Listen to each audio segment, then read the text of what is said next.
Good afternoon, everyone. My name is Haley McCullough, an ORISE Fellow appointed to CDC's Center for Preparedness and Response, Division of Emergency Operations. Thank you for joining us for today's webinar titled Hurricane Recovery. Today, we will hear from CDC's Scott Damon and SAMHSA's Megan Griffin. If you do not wish for your participation to be recorded, please exit at this time. You can earn continuing education by completing this webinar. Instructions on how to earn continuing education can be found on our website, emergency.cdc.gov/EPIC. The course access code is EPIC1017 with all letters capitalized. To repeat, the course access code to receive continuing education is in all caps, EPIC1017. Today's webinar is interactive. To make a comment, please click the chat button on your screen and then enter your thoughts. To ask a question, please use the Q&A button.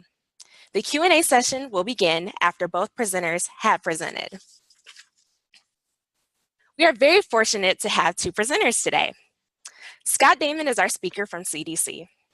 Scott has been the Health Communication Lead for the Asthma and Community Health Branch since 2002. In this role, he develops and oversees CDC's communication on asthma, air pollution, climate, and indoor air health issues such as carbon monoxide poisoning and mold exposure. Megan Griffin is our speaker from the Substance Abuse and Mental Health Services Administration, also known as SAMHSA. Megan is responsible for planning, managing, and evaluating grants for the Crisis Counseling, Training, and Assistance Program, also known as CCP. This program directly supports the crisis counseling services for survivors of major disasters. CCP also provides training and technical assistance on disaster mental health issues and response management. Thank you both so much for joining us today. I'll go ahead and get your slides up and then you can begin.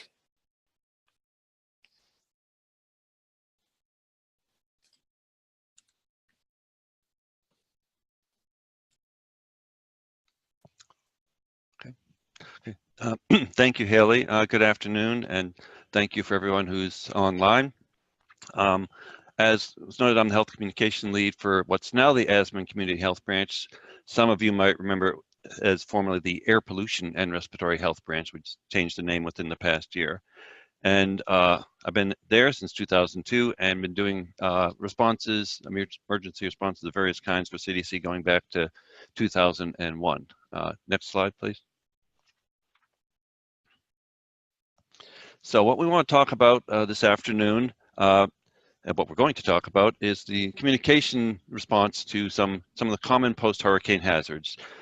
Things that we pretty much know are going to happen. This is a basic list here. It's not exhaustive, but we know that there's always going to be flooding issues. There's going to be drowning issues and associated accidents. Those first two are obviously related. The accidents very frequently are people driving into flooded areas.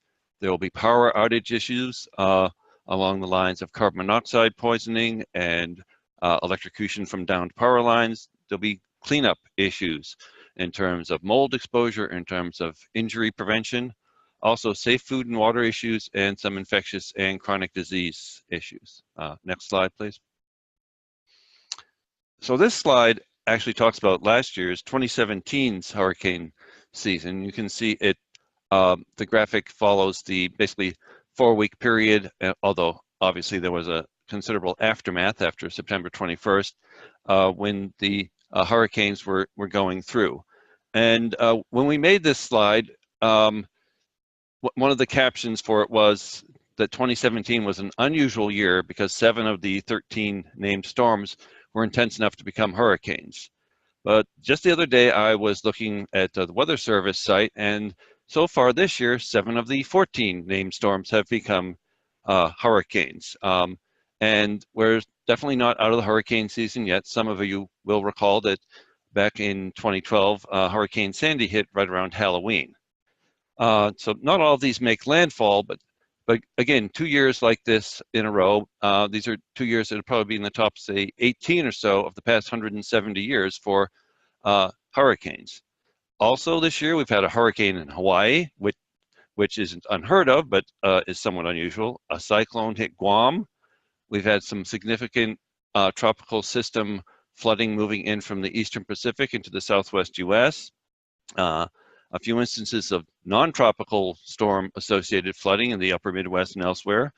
And this was on top of both these years, 2017 and 2018, resources already being somewhat strained because some of the same resources and some of the same people like me get involved in wildfire response. And we've had a couple bad wildfire seasons in a row too.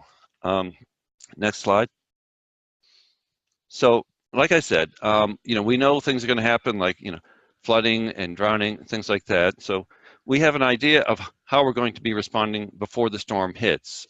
These things follow sort of a pattern, and this is a chart that or table we developed maybe a decade ago when we were also dealing with several years in a row of hurricane response. And you can see it starts with the pre-storm or pre-landfall time period when we're looking at messaging about evacuation, flood safety, and power outage risks, especially carbon monoxide poisoning, and then moves through up until 1 month after the storm and the following period.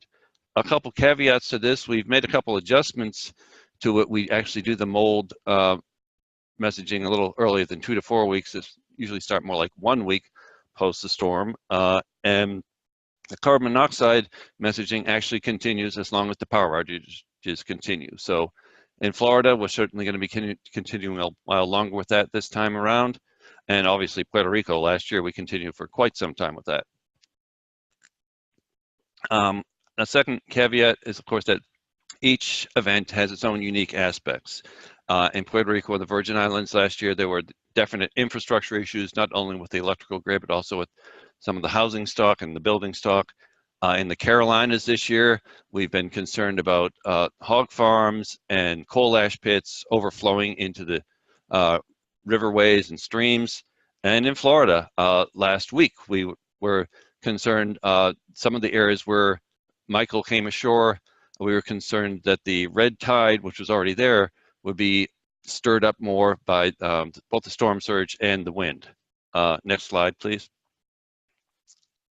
So how do we communicate in an emergency? Well, not quite like the image you see, but what we do is consistent with basic CDC activities, basic CDC principles. We work with lay and clinical audiences to basically disseminate timely and accurate information. And how we do it is through our Joint Information Center, which gets activated. A lot of you probably know that in a response scenario in the field, typically FEMA, sometimes others will stand up it's a JIC is how we always refer to it, to coordinate the response among the various responding agencies. Here at CDC, we stand up the JIC to coordinate the response among the various responding centers. Remember, it's centers, plural, for disease control. So I'm in the Environmental Health Center. The Infectious Disease Centers get involved, sometimes the Chronic Disease Center, and even the Global Health Center. Last year's storms moving through the Caribbean moved through a lot of the small island nations. The web and social media is the backbone of the response. It's what we can obviously get out the most quickly. We work with Epic. You said, I know there's a typo there. Sorry about that. We distribute a lot of print materials. Last year, we distributed tens of thousands of copies of the Homeowners and Renters Guide for Mold Cleanup After a Disaster, which was something actually put together by CDC, NIH, EPA, FEMA, and HUD.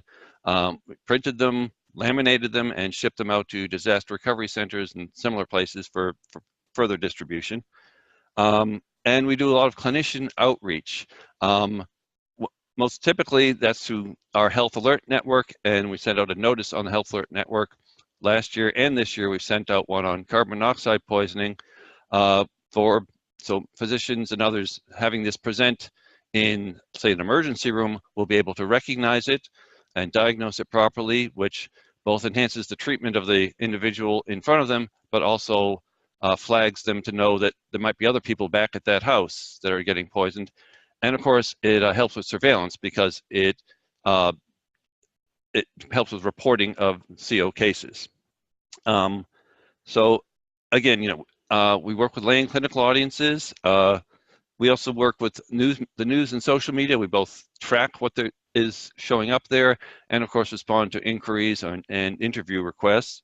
And we work with partners to get messages coordinated with local and state departments of health. I'm sure a lot of you are on today, with other parts of the Department of Health and Human Services where we sit, like SAMHSA, with FEMA, with EPA, with the Department of Defense when appropriate. The Tyndall base in Florida certainly got hit badly last week, with non-government organizations, and with the CDC Foundation, which is our public-private partner that helps us do things at a more expeditious way than is sometimes possible through federal government channels.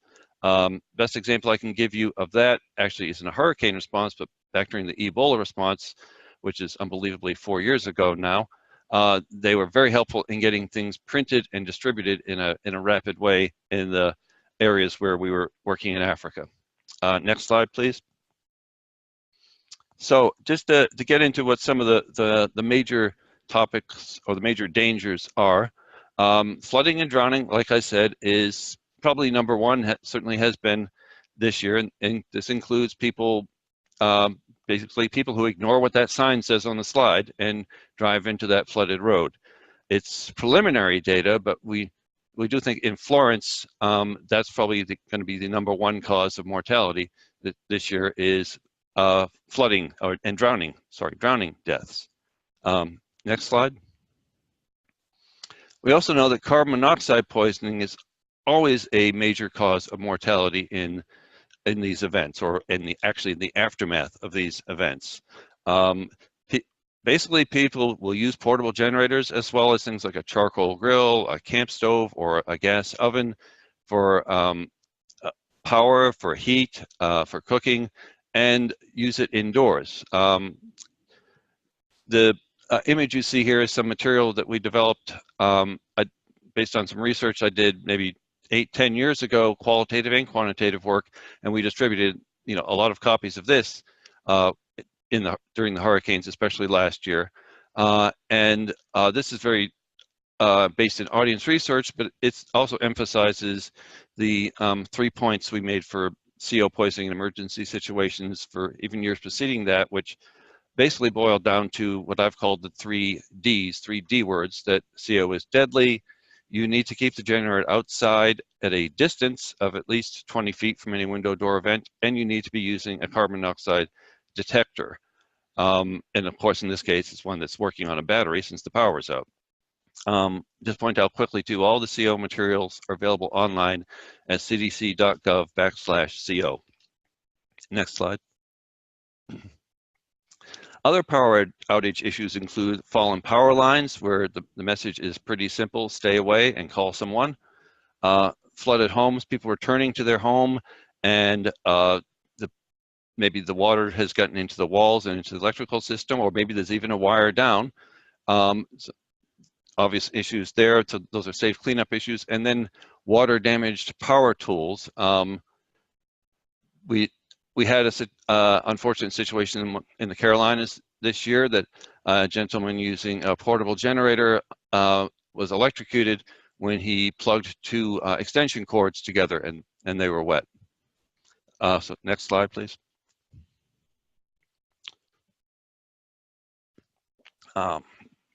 Mold, or safe cleanup of mold, is also an important issue after the hurricane and for a while afterwards.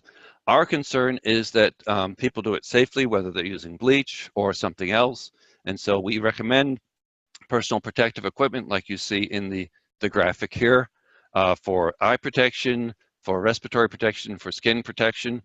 And we also very strongly recommend that people with certain medical conditions, respiratory conditions like asthma or COPD, or immune compromised conditions, just stay away. Don't get involved in the cleanup and don't hang around the cleanup. Also, and this isn't just in terms of mold, children should not take part in disaster cleanup work, not just because of injuries, because of people doing the work need to be mindful of their own safety and not be watching to make sure children aren't getting hurt. Children should just be kept away from doing disaster cleanup work. Next slide, please. There are a number of other issues with cleanup work, injury issues. A lot of people, of course, use chainsaws because trees fall down. And we remind people to be mindful not only of their own safety, but of the safety of people around them, and to be aware of who might be around the other side of that tree when you're cutting on it. Hurricanes tend to happen in the hotter time of the year, in the hotter places in the country. So we tell people, you got to take heat stress seriously. You've got to make sure you stay hydrated. That includes drinking the right drinks, avoiding things with caffeine, certainly things with alcohol. Don't hydrate you all that well. And a lot of buildings, this is a building, I think in St. Croix, Virgin Islands last year, when you're doing tear out, or when the hurricane has started the tear out for you, as you see here, there can be lead or asbestos stirred up that definitely people need to be very careful about. And finally, in terms of cleanup, obviously we tell people, clean yourself up when you're done doing your work for the day, but also if you happen to have gotten chemicals or flood water, or something you're not sure quite what it might be on your skin, to wash up with soap and water as soon as you can. Next slide, please. Safe food and water, definitely an issue. If refrigeration is out, with power out, food can spoil quickly. Food can also be contaminated from floodwaters. So obviously that can make people sick during an emergency situation. The medical services might not be as accessible, whether the road's blocked, whether the medical provider is not providing full services. We do encourage people, and we encourage you to encourage people to stockpile canned food ahead of time, throw out spoiled food. Actually, that's for always, throw out spoiled food, not just after a hurricane. Clean off canned food that might have been flooded, cans that might have been flooded.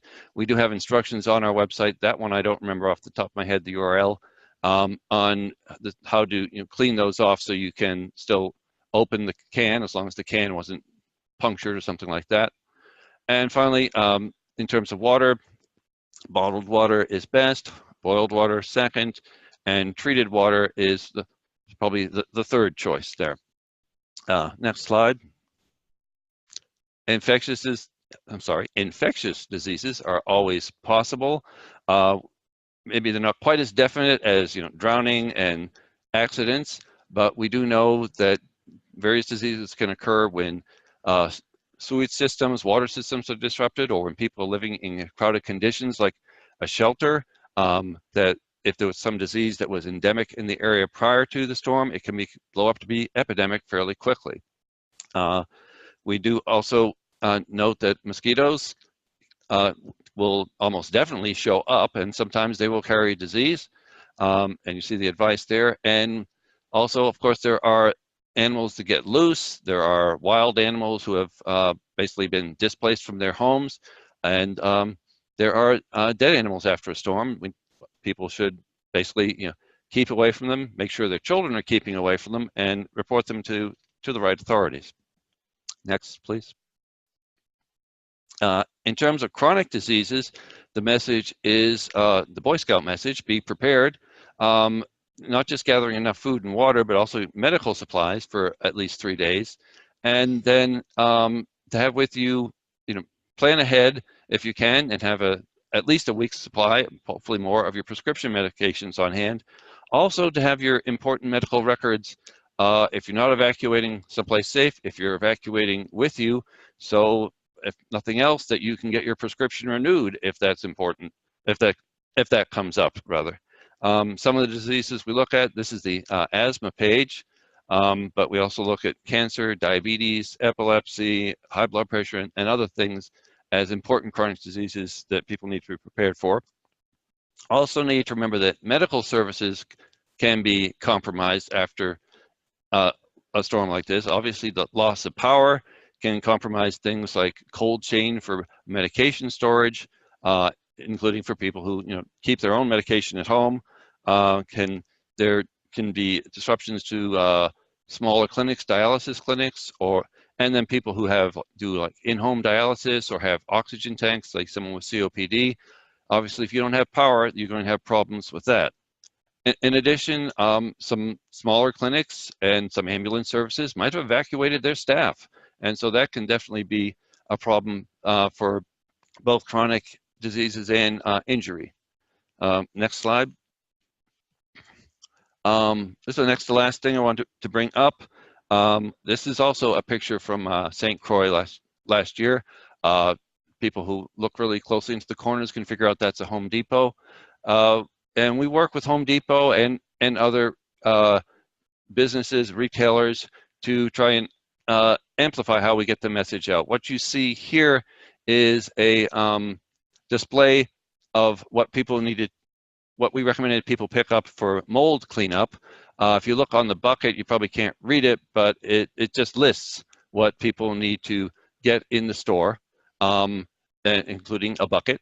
And you also see on the table printed materials and the poster from us. So we encourage you to work with businesses to do this kind of thing and to use their own channels. They have websites, their internal email and other things to get messages out. And also, if it's a store that does something like sells a generator, maybe train their staff so when someone is buying a generator, they can say to them, remember, this is, where you need to keep it 20 feet away. And you really, do you have a CO detector at your house? Does it have working batteries?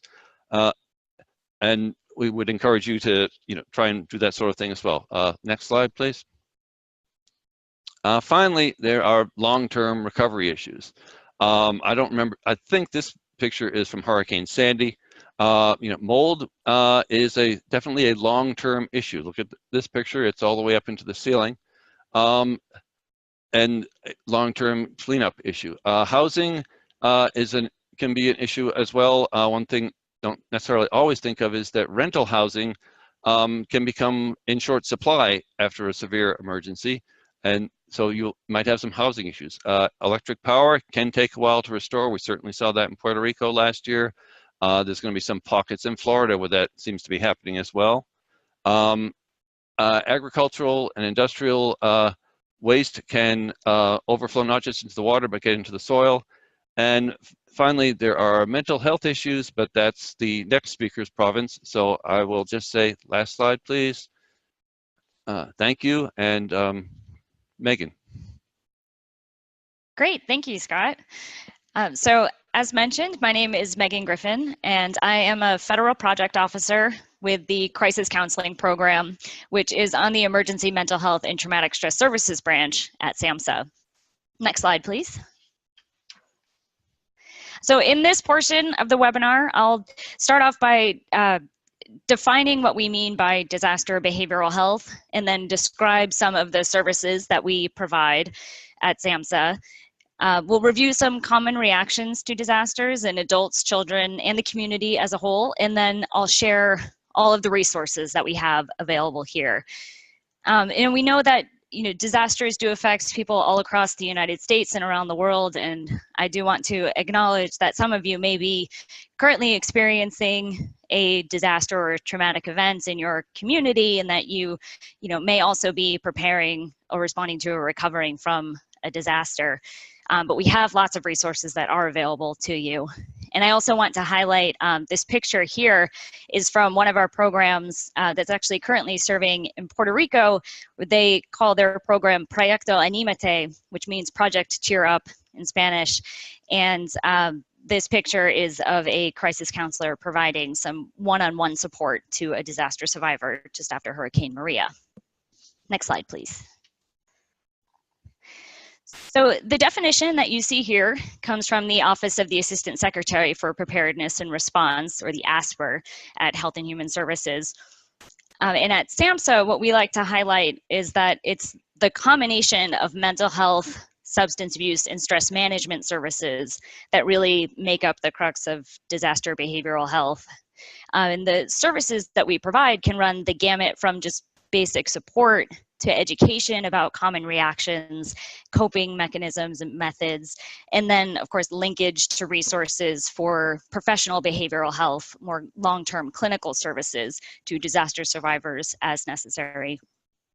And it's also important to note that while we primarily respond to natural disasters that have received a FEMA declaration, we also provide support when there is a large-scale traumatic event within a community. And some of those types of events are like the Flint water crisis, the Ebola and Zika responses, which we partnered with CDC on, and then other mass casualty events like shootings that occurred in Las Vegas and Florida.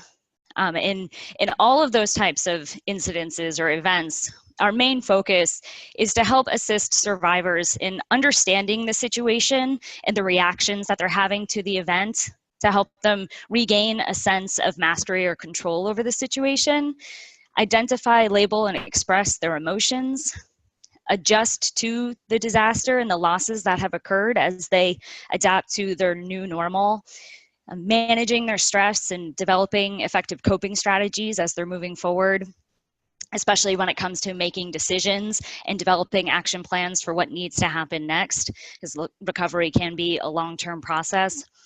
And then educating survivors and the community as a whole as to what resources are available to assist them in their recovery process.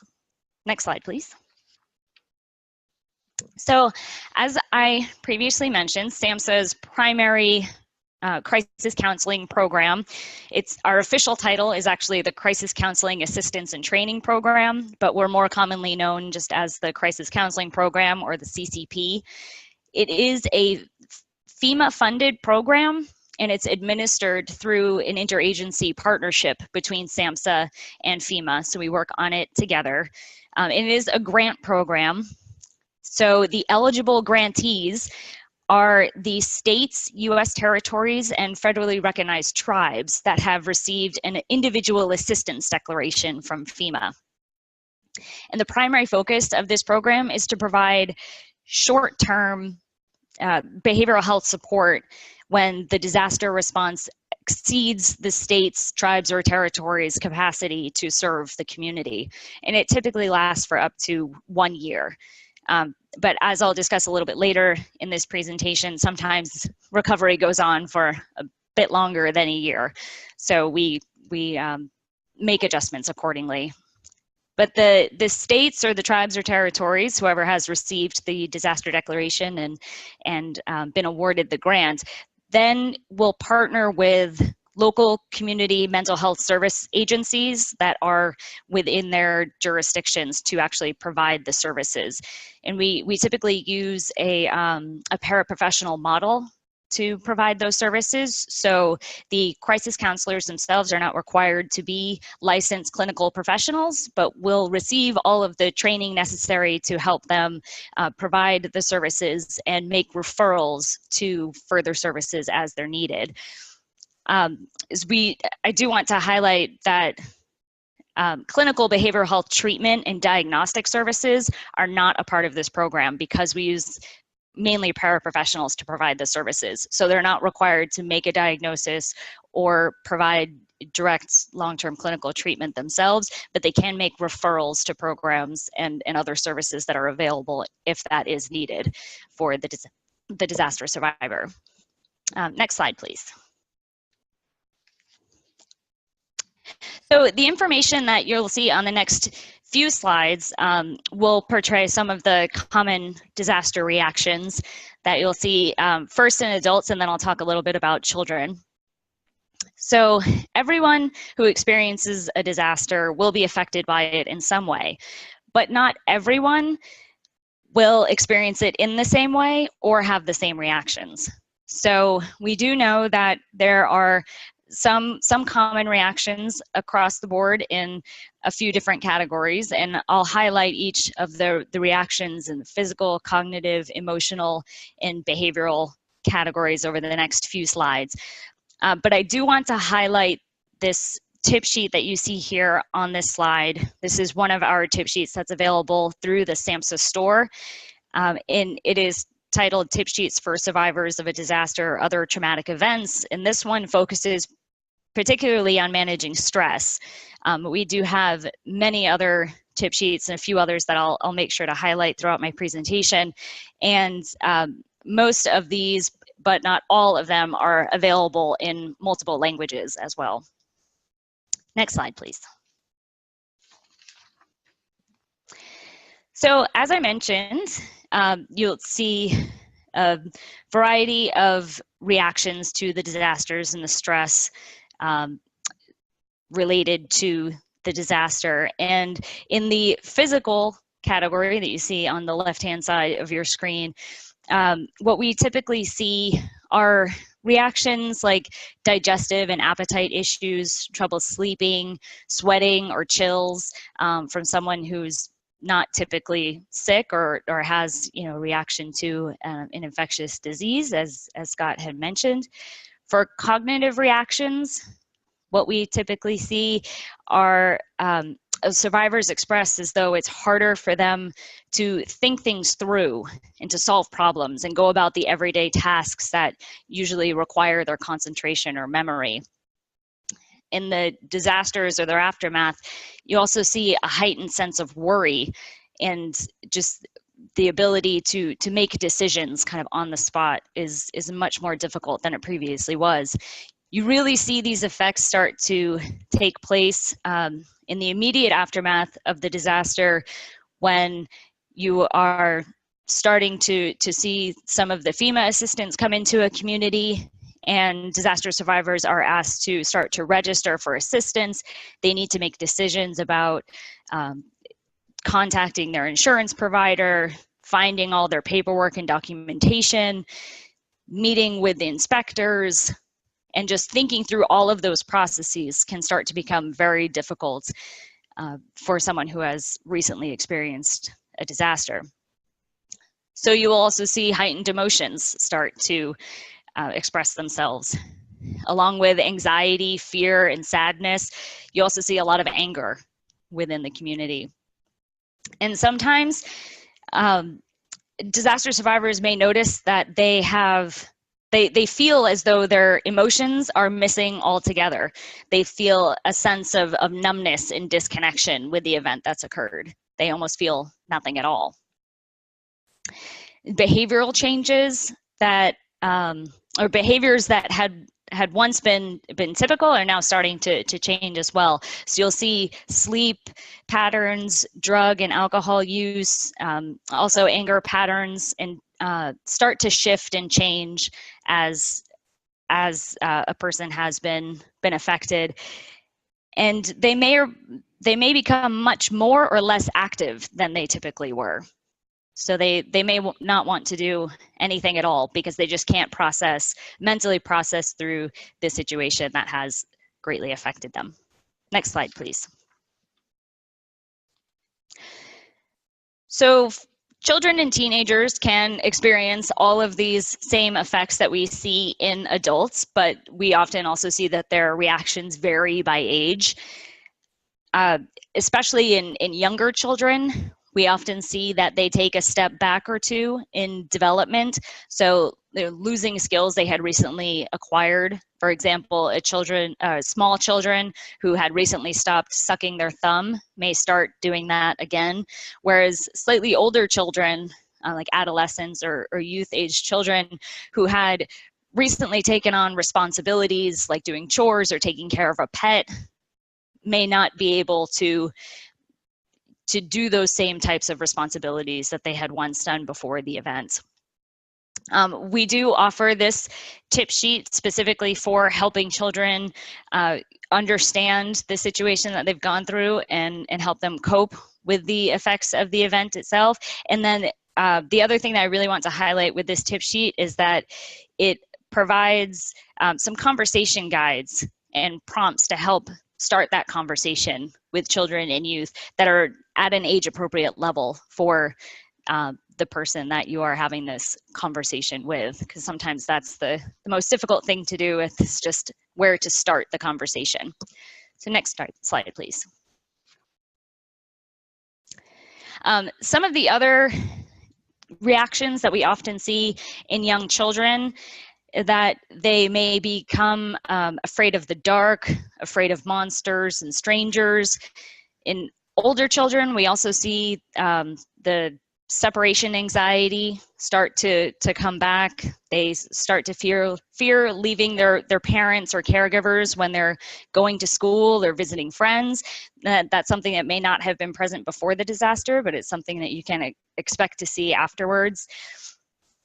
But you can also start to see children act out the effects of the disaster within their play and their play activities as a way to help them process what they're going through, and really, rather than expressing it outright, but actually show it in their play.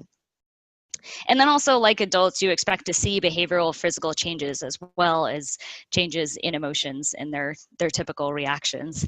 And there's a few other there that that you can see on the screen. Next slide, please.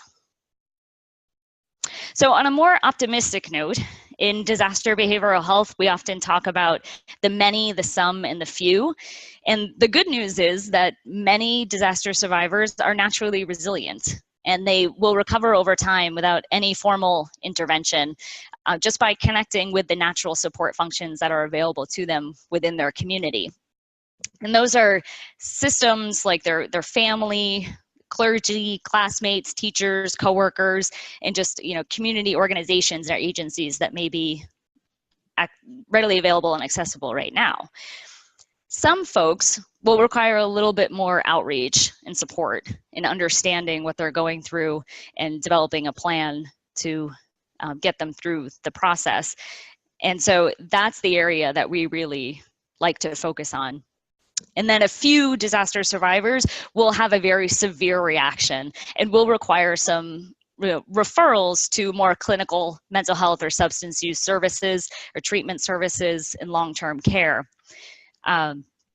But what we've really like to focus on is linking the survivors to the resources that they need within their existing resources of the community, and supporting those that are at higher risk for more severe reactions, and ultimately providing a case finding element to assure that individuals with that higher level of need are referred to the appropriate services that are already available. Next slide, please. Okay, so these are the different phases of the disaster that we typically see an entire community go through in the aftermath, or leading up to the pre-disaster period, and then also throughout the aftermath of the event itself. And I'll go through each one of these phases and talk about some of the typical reactions that you'll see throughout each one of them. So in phase one, this is the pre-disaster phase. This is often where we see the most sense of fear and uncertainty. But this can also depend on the type of event itself that's taking place. When it's a natural disaster like a hurricane, we often have a prolonged period of time. Now, as Scott mentioned, hurricane seasons can go on for quite a while. And there are continuous warnings and watches and threats of impact that are occurring throughout that time. So this can be a very prolonged period, but in other instances, like a tornado or a man-made disaster like a terrorist attack or a mass casualty event, the public doesn't often have a lot of pre-warning before the event. So it can also be a very short time frame. Then in phase two, this really just covers the impact of the event itself. And this can be characterized by a wide range of intense emotional reactions. But this is also the shortest phase because it really just only includes the direct impact of the event itself. So we quickly move into phase three, which is the heroic phase. And this is where we see the highest level of activity and yet the lowest level of productivity. There really is a large sense of altruism throughout the community because the community is really coming together and starting to exhibit a lot of adrenaline-induced rescue behavior. They want to help out their neighbors and they want to help save lives and ensure that everyone is going to be safe and okay. But this can really impair the risk assessment that needs to take place because everyone is going at full speed and not able to actually assess the situation that has just occurred. So then we see this pass into phase 4, which is the honeymoon phase, and you see a major dramatic shift in emotions. Throughout the honeymoon phase, though, this is when you're first starting to see disaster assistance become available within the community. And a sense of optimism kind of takes over the community because there's a lot of resources that are flooding into the community. And there is an idea or a sense that everything will be able to return to normal as quickly as possible. And this honeymoon phase can last a few weeks or so immediately after the disaster. But unfortunately, that leads into phase 5, which is the disillusionment phase. And in disillusionment, what you see is that the communities and individuals start to realize the limits of that assistance. So what they thought they were going to be able to do and to rebuild is not actually going to be possible. They won't necessarily be able to return to normal as it was before the disaster, but they'll have to adapt to a new normal. And you'll also see a number of triggering events that occur kind of throughout this phase, which can cause emotions to rise and fall kind of throughout this entire phase. And this is usually the longest phase of the disaster recovery process. It can last anywhere from up to a few months to years after the event itself has actually occurred. And again, this can vary depending on the type of the event that's occurred and also just the magnitude of the destruction and devastation that the community has gone through. And this can also cross the anniversary of the event itself, and that can also cause some emotional responses within the community as well as they pass that 1-year mark, and either the recovery has gotten to a point where they had expected it to, or it has not.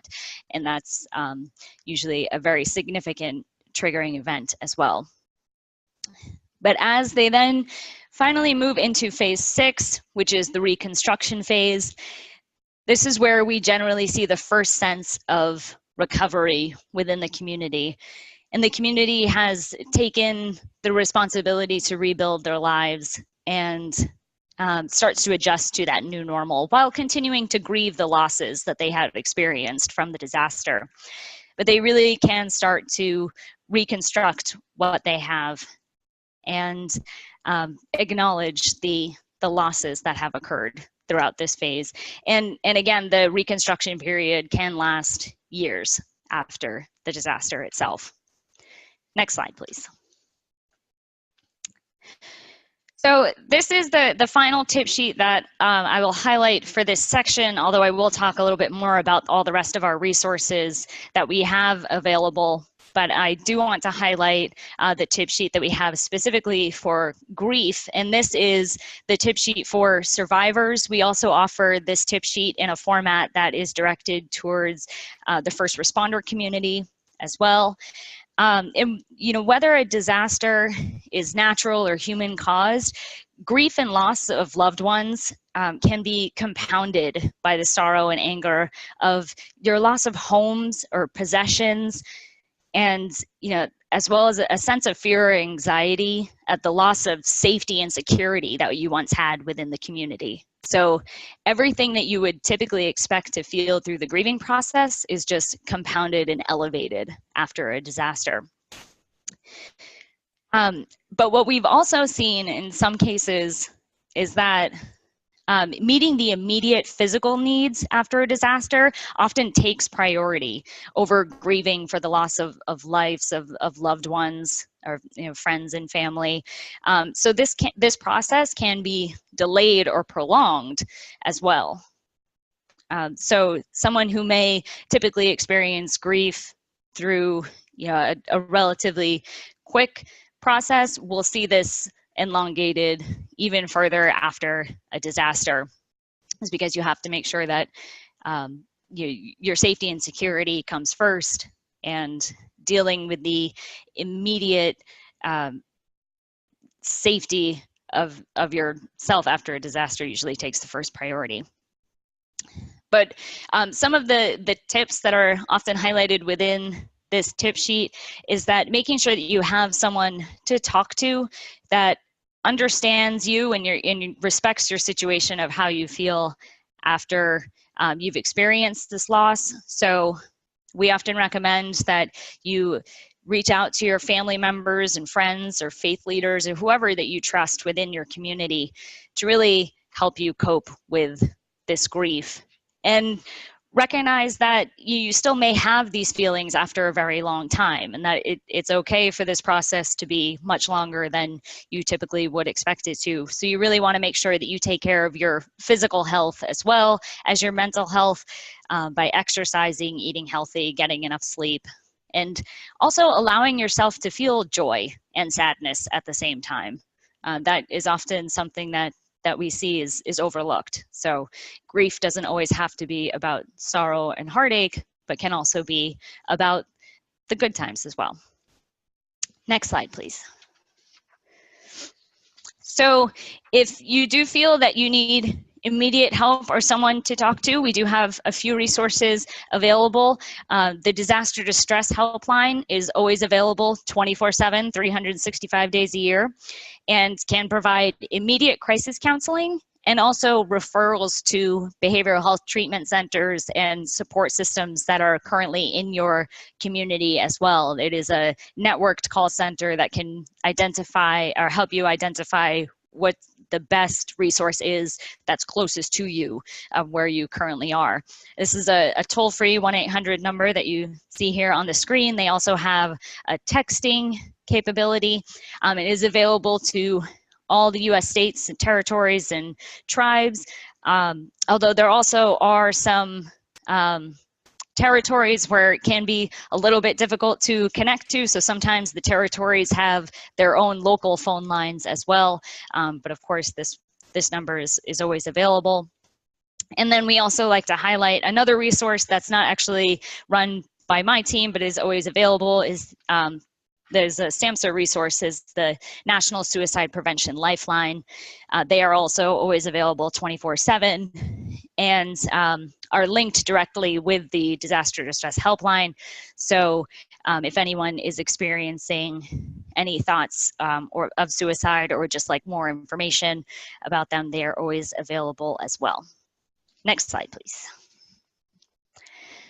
So now I will focus predominantly on the resources that we have available. At SAMHSA, we have our Disaster Technical Assistance Center, which offers a plethora of resources to all of the states, territories, tribes, and local providers, as well as first responder communities, and everyone that would like to utilize our resources. I highly recommend if you bookmark our site for future reference, so you always have it available with you. The first link that you see on the slide is our direct website.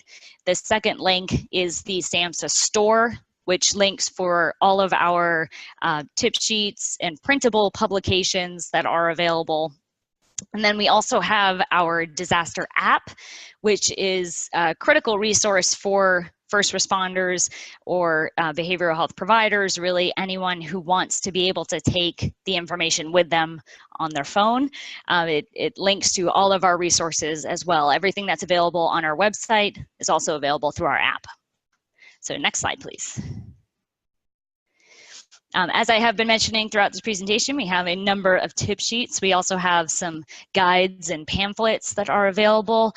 Some of the topics that these cover include the common reactions to disaster that I have just gone over and ways to support children. We also have some other special populations highlighted, such as older adults and first responders. We have some tips for coping with public health emergencies, and then also information about providing culturally appropriate services in the community. Next slide, please.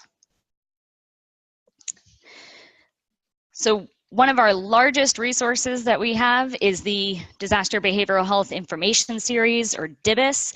This is a searchable collection of all of the disaster behavioral health resources that are available free of charge, that have been available in the public domain and authorized for non-commercial use. Every resource that we have can be organized into a topic area, like disaster type, special population, or audience. So if you are looking for a very specific thing, you can filter out exactly what you're looking for, or just take everything that's within one of those specific categories that you see there. So basically, if it's been created, you can probably find it in one of these categories. Next slide, please. We offer a variety of newsletters and bulletins throughout the year. The SAMHSA newsletter comes out monthly, that we predominantly use to share updates from the field and highlight new resources. We also have the dialogue, which comes out quarterly. This is more focused for professionals in the field, but we're always looking for contributors and article writers. If anyone's interested in providing us topics or ideas, we always are looking for new people to add to our newsletters. We also have the supplemental research bulletin, which is also more geared towards behavioral health practitioners, planners, and other responders. And this is a look at all of the research that we have recently acquired over the last year or so. This comes out twice a year, and also highlights very specific topics. So if you are interested in subscribing, you can reach out to our email address that's listed there. Or you could also sign up through the GovDelivery website, which I believe is also posted there too. Next slide, please. So we also offer a disaster response template toolkit. But to access this, you do have to call us or email us. We don't just have this listed directly on our website anymore. But this template toolkit provides all of the resources, like the printed materials that we offer as brochures, newsletters, or tip sheets that have been removed of any logos or names. So because it is a template, you can go in and put in your local community's contact information and really personalize it for the specific event that's occurred in your area. But this has basically created all of the templates that you would need in the event that a disaster has occurred and you don't have readily, the resources specifically in your area may not be readily accessible. Like your office has lost internet connection and you need to be able to create this newsletter, but you can't log into your work computer. You could just open up this template toolkit and print off the tip sheets or brochures or newsletters that you would need directly from this template because it's already created for you.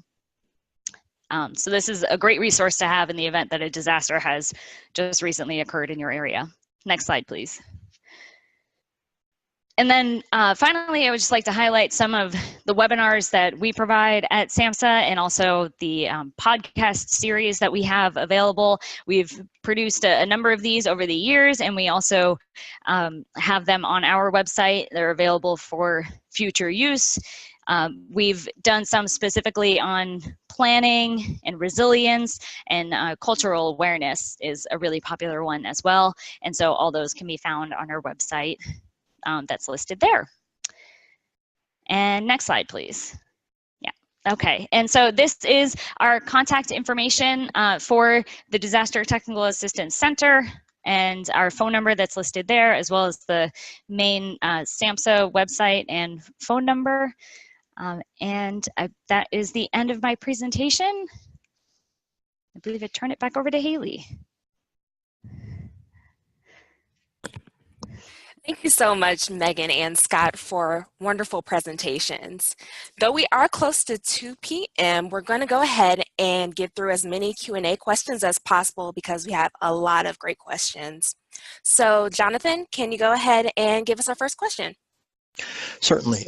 Scott, this first question comes from H. Fern, who, it's a long question, so I'm going to sum it up. He's, or she is asking what to do in the situation where there's no more internet access, but they need access to information. Well, the first thing we'd recommend is if you know the storm is coming, we have online the key messages for the hurricane response. It's just a long document. I think Jonathan has the URL for it, but that to download that, print it out, and so you have that in hand. Other than that, obviously, you're not going to be able to get to a lot of the online resources without at least a phone access. But if you go a disaster recovery center or location like that, might have access to that kind of thing. So another question comes from Nicole Bulpett, who says that oftentimes the areas where disasters are hit are locations with challenged infrastructure and service systems. Is there any funding to support building the infrastructure in behavioral health, mental health providers, referrals for qualified individuals, working to see if there are enough providers? That would be for Megan. Sure. So that is certainly a challenge, and we do experience that in many of the disaster affected areas. And that is one thing that we are focusing specifically on with the disaster behavioral health planning efforts that we have taken up with all of the states and territories. And we've also started reaching out to tribes as well to help encourage them to start to build up their infrastructure before the disaster even hits. Because as we've seen, once those services are impacted, that's extremely difficult to provide continuing services within any community after a disaster. So that is one of our primary focuses. But the grant programs that we typically have are mostly in the recovery period of the disaster itself. So we don't provide direct funding for building infrastructure before the disaster, but we do support the states, tribes, and territories in those efforts where we can by providing additional training and all of our resources that are available to them. Thank you, Megan. This question is for Scott from Michael Prasad. Since many NGOs use youth as volunteers for cleanup work, and it's kind of a challenging question, I understand, is there a recommended age cutoff or advice on how to determine which people should and shouldn't participate? Well, there's not a recommended numerical age cutoff. It's a question of looking at the maturity of the volunteers, looking at what supervision is there of the volunteers that are doing this kind of work. One thing we would recommend, of course, is that the more challenging work be done by adults, especially adults more experienced in this type of work. And maybe the kids who are out there volunteering, it's a great thing, but put them to work in a supervised way and doing the less dangerous work. Okay, thank you. Megan, this question comes from Phyllis Cunningham. How does SAMHSA inform teachers or school officials of the symptoms their students may demonstrate following a natural disaster?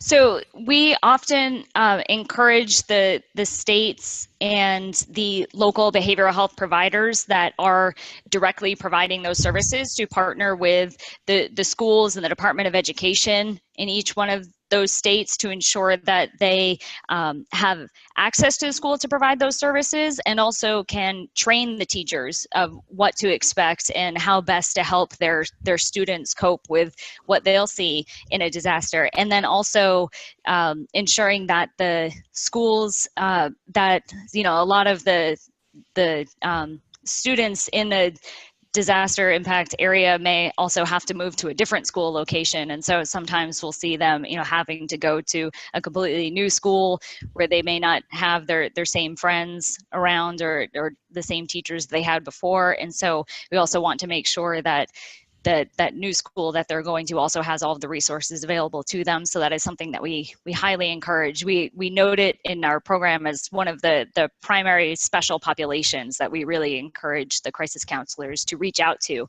and work with in every disaster. Okay, thank you.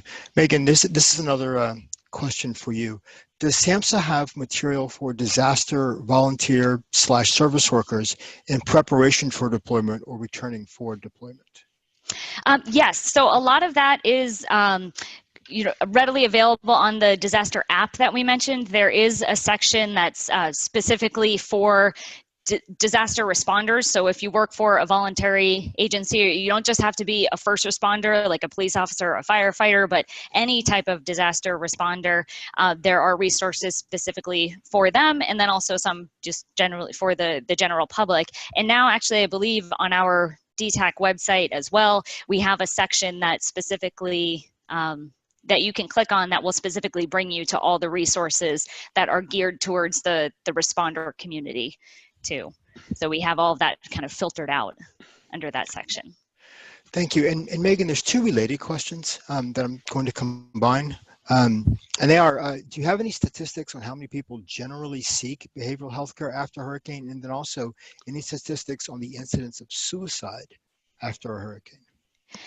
So we do collect a bit of data throughout our program. However, one major aspect of the crisis counseling program is that it is completely anonymous. So we don't collect any publicly or privately identifiable information from any of the disaster survivors or encounters that take place with crisis counselors. So we can generalize it across the population.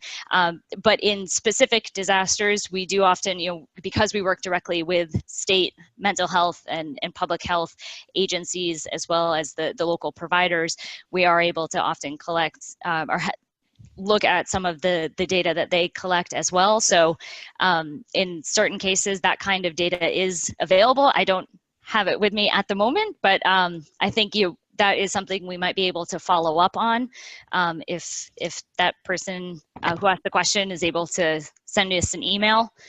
That's something that we could look into. And in general, if there's any needs for follow-up, you may email us at EPIC, that's EPIC @cdc.gov, and we will follow up on all inquiries. Scott, a question for you. What will happen if mold is not properly cleaned up? Well, if it's not properly cleaned up, well, first let me say that when you're dealing with mold, you need to do two things. You need to clean it up and you need to take care of the moisture source. So if you've got a problem with your house that if there's a leak in the roof after the hurricane and you don't take care of that, the mold will come back. If you're in a very humid area and you're not able to do anything about the high ambient humidity within the house, you'll still have a problem. If you don't clean it up, if you try to just paint over it or throw up new drywall and don't do anything with the mold that's inside the walls, it'll come back. There's just no question about that. Okay. And Megan, this is a very interesting question for you. Have you noticed a difference in mental health needs and resiliency between those that evacuated versus those that did not? Sure, and that can be a very difficult question to answer because for those that have chosen to evacuate, they may have evacuated to a region that is not necessarily eligible to provide direct services to them. And so they would have to integrate into the services that are just readily available to everyone within the community of where they have evacuated to. And in that case, we may not have readily available data that we can actually look at to see kind of how their reactions are to the disaster, because we just don't have any oversight as to where they have gone. That was one of our biggest challenges for Puerto Rico, was that almost 200,000 residences of Puerto Rico self-evacuated after Hurricane Maria, and we didn't necessarily know where they went. And then eventually we realized they went to a number of different states. And so it's, you know, been really hard to ensure that we're able to provide the same services to them as we would if they had remained on Puerto Rico.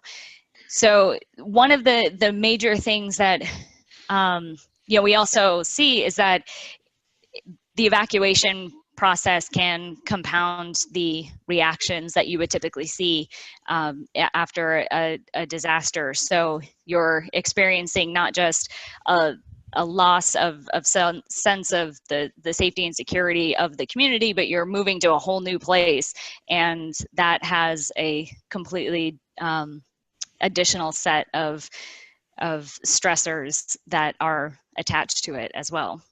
And so everything that you once had in your support system back home is completely removed from you. And so you have to not only you know, navigate a completely new system, but also deal with the loss of everything that you had as you go to that new location. Great. Okay, we're going to take 2 more questions because we're running pretty far over here. This is a question from John Williams that I found interesting as well. Is there any information, are there any information products, is what he's asking about, available that are specifically geared to behavioral health patients and members of that community for events like this?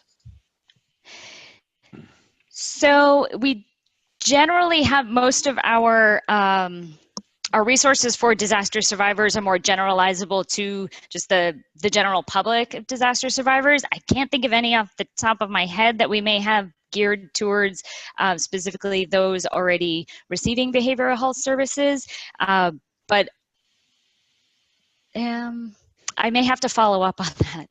Yeah, that's okay. And John, if you follow up by emailing us at epic@cdc.gov, we can follow up.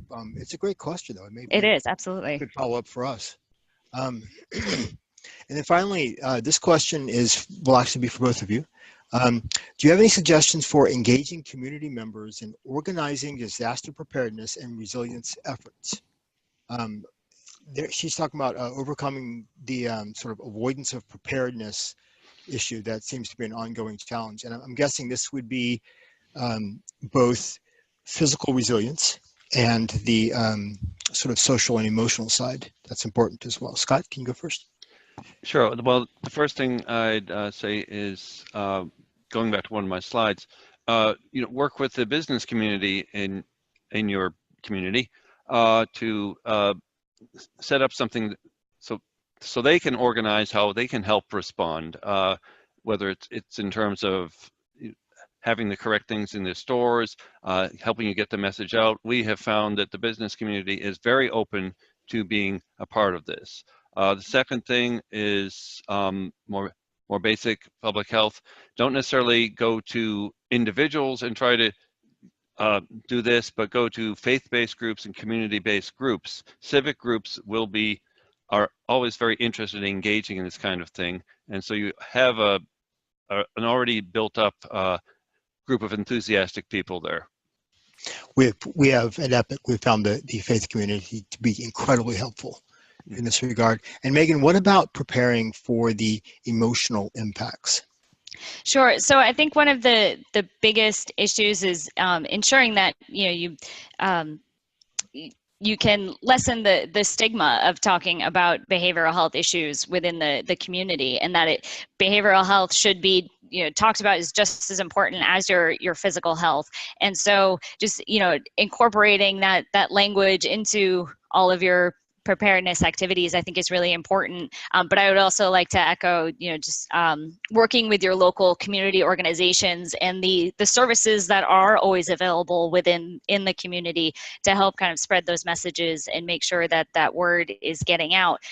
Because we have seen that sometimes pushing preparedness activities too much in certain communities can also have a very negative effect, because it's too overwhelming to think about that too early after the the impact of a disaster. And so there has to be a little bit of time before you're ready to start thinking about already getting ready for the next event. But we have also seen in many communities that they are being affected by the same disasters repeatedly year after year. And so you want to make sure that you have a plan in place that you can implement, and make sure that you're looking after yourself and your loved ones and your community as well.